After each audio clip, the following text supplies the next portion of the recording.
beneath the roar of helicopter blades and the crash of ocean waves lies a hidden tier of the Marines, the Marine Force Recon and Marine Raiders. This video unveils the mystique surrounding these two specialized units, dissecting their historical roots, organizational fabric, rigorous training, and distinctive operations. From the complex landscape of specialized military forces, the unique role of Marine Force Reconnaissance emerges clearly. Born amidst the conflict of the 1950s Korean War, this unit specializes in relaying vital intelligence, acting in essence as the sensory apparatus for Marine Corps commanders. Fast forward a few decades, and we meet the Marine Raiders, officially birthed in 2006. While younger, these elite fighters hold a similar status, serving as the Special Operations Forces of the Marine Corps. Over time, both units evolved in tactics, training, and purpose. Initially oriented towards recon, the Force Recon units gradually incorporated direct action into their repertoire. The Raiders, on the other hand, were forged with an emphasis on unconventional warfare from the outset. At first glance, they may seem interchangeable, but their roles are distinctly carved. Force Recon operates within the umbrella of the Marine Corps itself, often in reconnaissance and behind enemy lines intel collection. The Raiders function under the United States Special Operations Command, specializing in irregular warfare. The coexistence of these two units under the Marine Corps banner displays the depth and breadth of the capabilities offered by this branch of the military.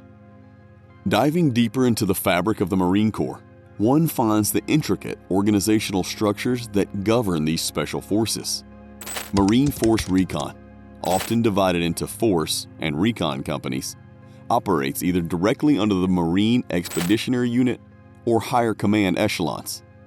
The typical team consists of 6 men, each bringing a specific skill set to the operation, be it communications or demolitions.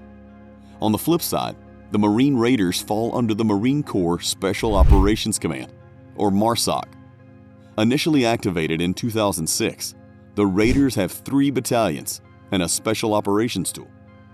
Unlike the Force Recon, which often operates in smaller teams, Raiders' missions might involve company-sized elements, adding layers of complexity and requiring unique command structures. Interconnected yet distinct, these two entities share a common thread. They report to the higher echelons of the United States Marine Corps, while Force Recon maintains closer ties to traditional Marine operations. Marine Raiders interact extensively with other United States Special Operations Command units.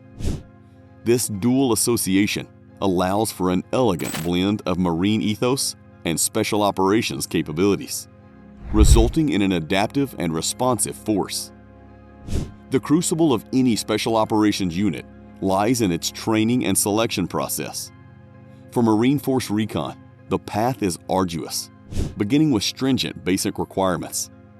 Potential candidates must have a minimum of 2 years in service and achieve high scores in the physical fitness test and combat fitness test. Swimming qualifications and marksmanship skills are also rigorously assessed.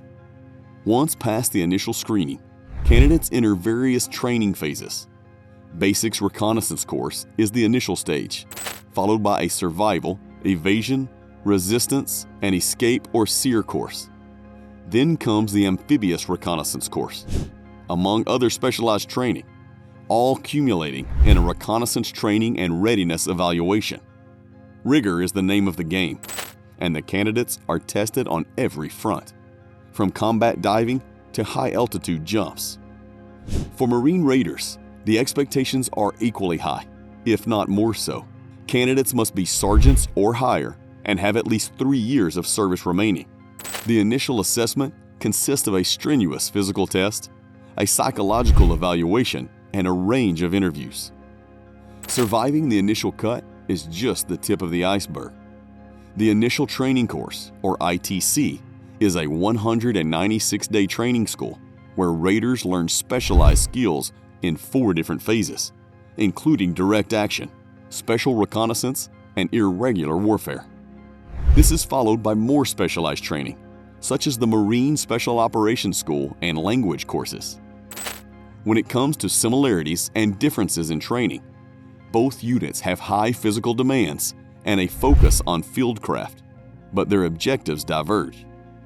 Force Recon is more geared towards a deep reconnaissance and direct action missions, with a Marine Air-Ground Task Force context. In contrast, Marine Raiders are trained for a broader range of special operations and often work closely with other U.S. SOCOM units.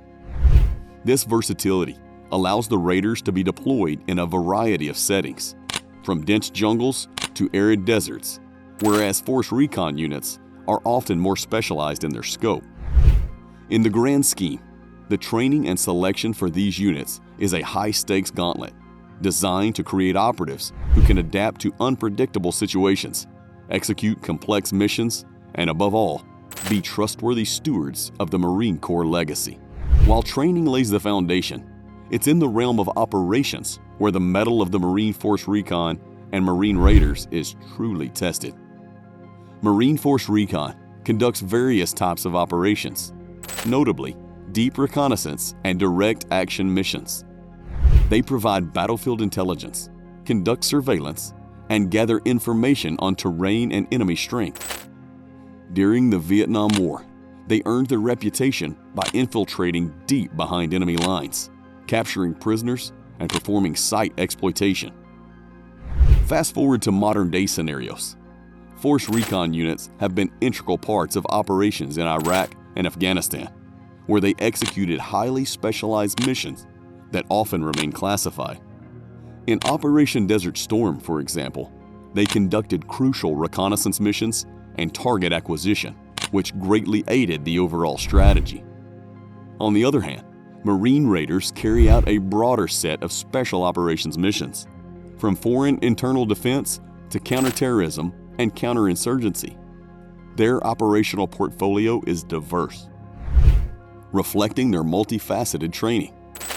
In the global war on terror, Raiders were active in Afghanistan under the code name Task Force Violet, their efforts being critical in neutralizing high-value targets and providing local security. Both units have participated in noteworthy deployments, with Force Recon being involved in every major U.S. conflict since its inception. For Marine Raiders, their role in Afghanistan's Helmand Province was significant, where they engaged in fierce combat and played a part in community engagement and stabilization efforts. When the dust settles, the true value of these units can be measured not just in the missions accomplished, but in the versatility and adaptability they bring to the Marine Corps.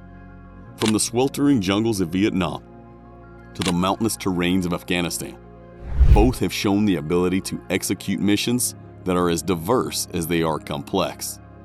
With Force Recon excelling in specific reconnaissance roles and Marine Raiders in a wide spectrum of special operations, these units underline the adaptability and specialized skills that define the U.S. Marine Corps.